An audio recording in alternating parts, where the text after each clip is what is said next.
Muy buenas noches. La siguiente presentación desarrollará el trabajo domiciliario número 1 del curso Ingeniería Sísmica, dictado por el profesor extraordinario de la Universidad Católica San Pablo, el doctor Jenner Villarreal Castro. Sismicidad en Arequipa. La historia de Arequipa siempre ha registrado sismos, conocidos desde su fundación hasta la actualidad, que cada cierto tiempo generan destrucción y desolación en la ciudad por más de 478 años. Como es sabido, la región sur del Perú presenta sismos de gran magnitud debido a la presencia de importantes sistemas de fallas inversas y normales, además de la influencia. Entre los sismos más importantes tenemos el del año 1868, el cual se produjo frente a las costas de Arica, en Chile, un terremoto de magnitud 9.0 en la escala de Richter. El evento telúrico arrasó gran parte del sur de Perú, especialmente con las ciudades de Arequipa, Moquegua y Tacna. Este fenómeno produjo un posterior maremoto con olas de hasta 15 metros de altura, que afectó la costa peruana y la del Pacífico de Sudamérica, llegando a California, Filipinas, Australia, Nueva Zelanda y Japón. Otro evento es el del año 1960, ocurrido el 13 de enero a las 10:40 horas. Fue un fuerte terremoto en el departamento de Arequipa, que dejó un saldo de 63 muertos y centenares de heridos. El pueblo de Chuquibamba quedó reducido a escombros, siendo igualmente destructor en Carabelí, Cotahuasi, Omate, Puquina, Moquegua y la ciudad de Arequipa. En el año 1996 ocurrió un sismo de 6.4 grados en la escala de Richter al sur del Perú. Las zonas afectadas fueron principalmente Ica y Arequipa, siendo Caylloma y Carabelí las localidades que presentaron mayores daños. Y uno de los eventos telúricos más recordados es el del 23 de junio del año 2001.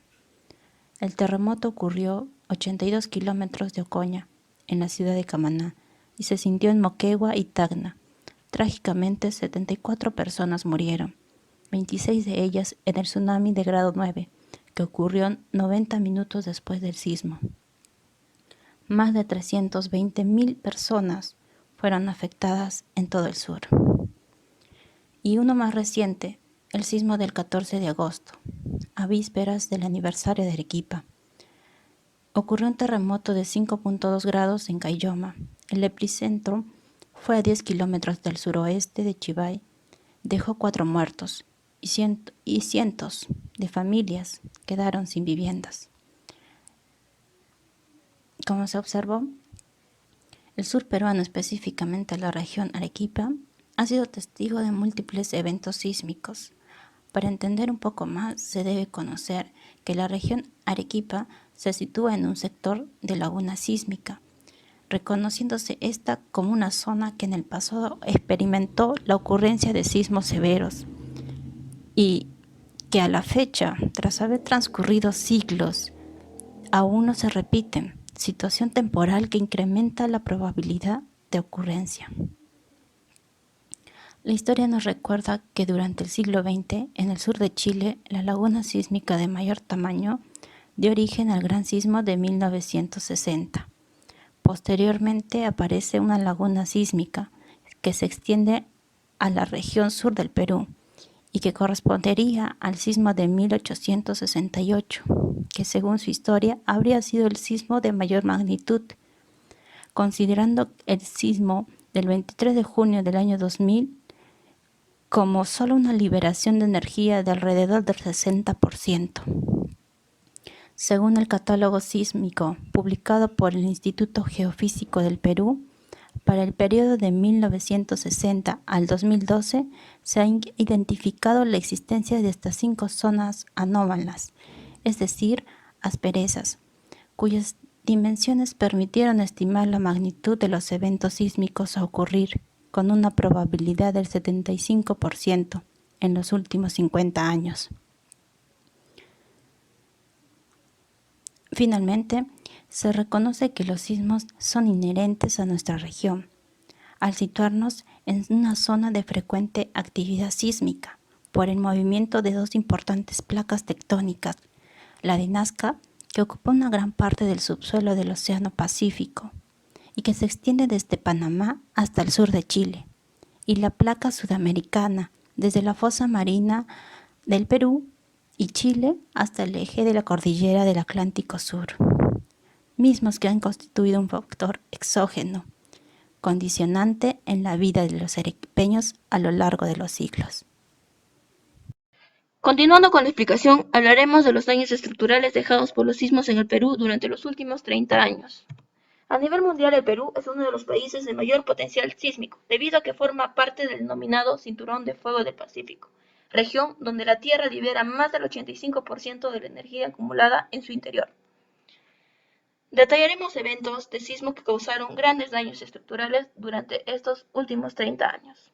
Sismo en 1996, el 12 de noviembre.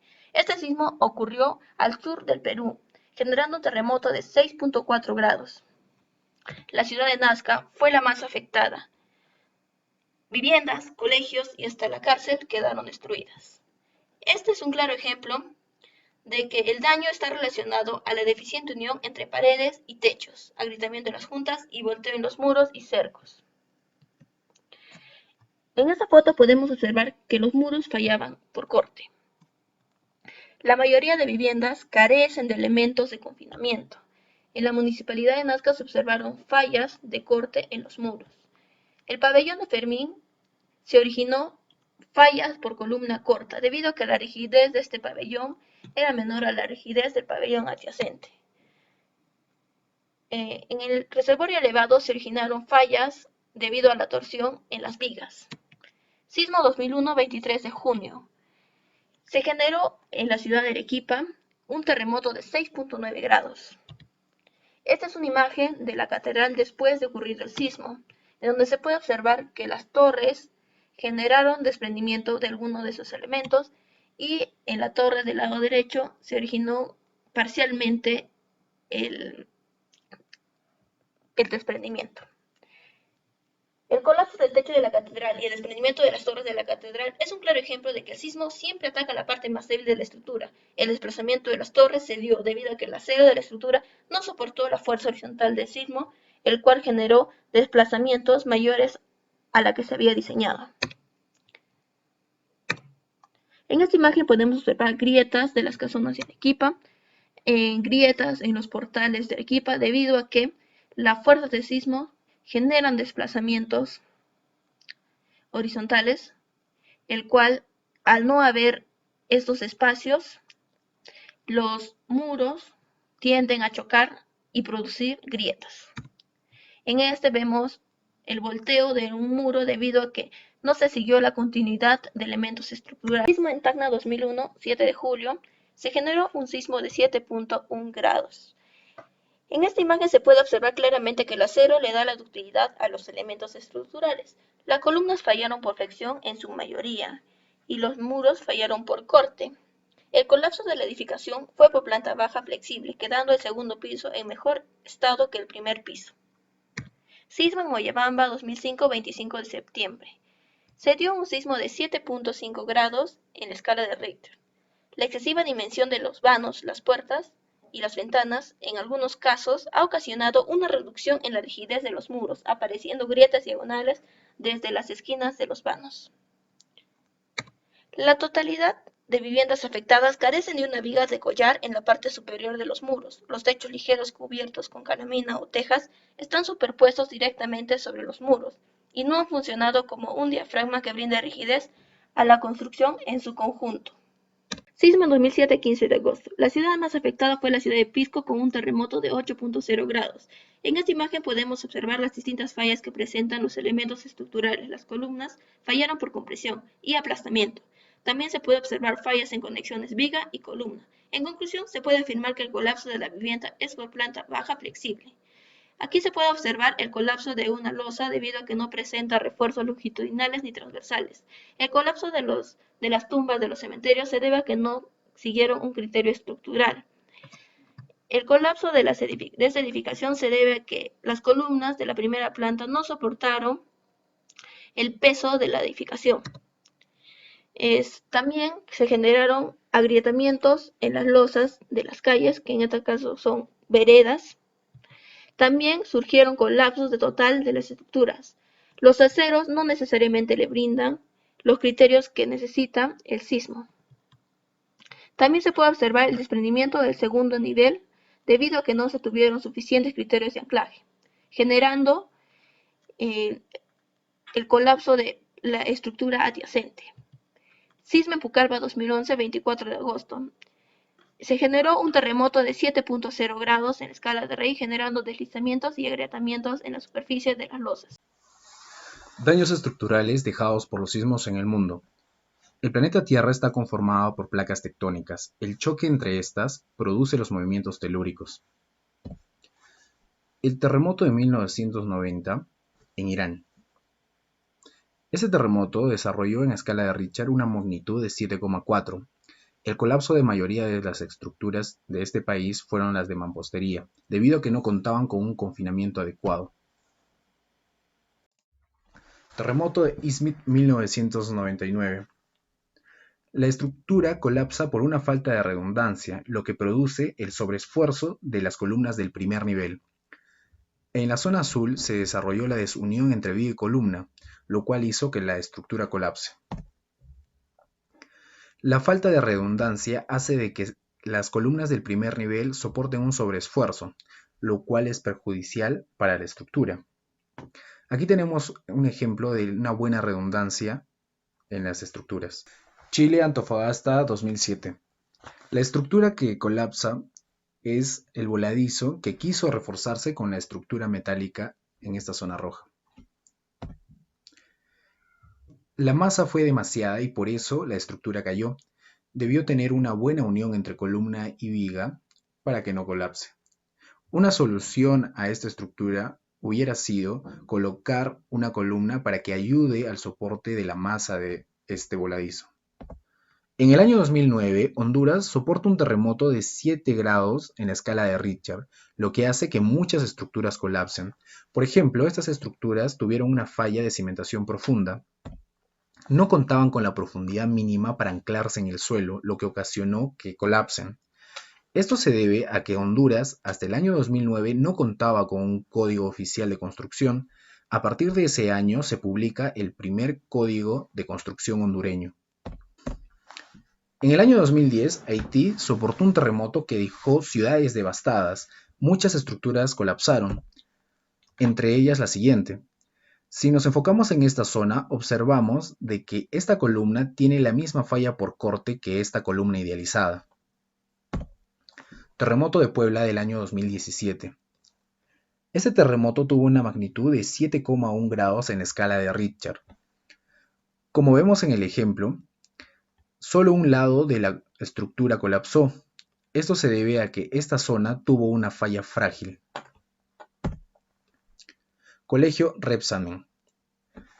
Este colegio en particular, en la Ciudad de México, tuvo las siguientes características. Al inicio se construyó para vivienda, pero luego se le dio un uso de colegio.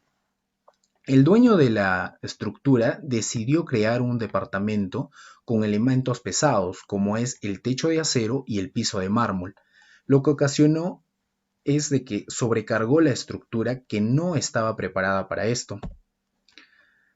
Al crear la estructura arriba, no se reforzó debidamente las estructuras de los niveles inferiores.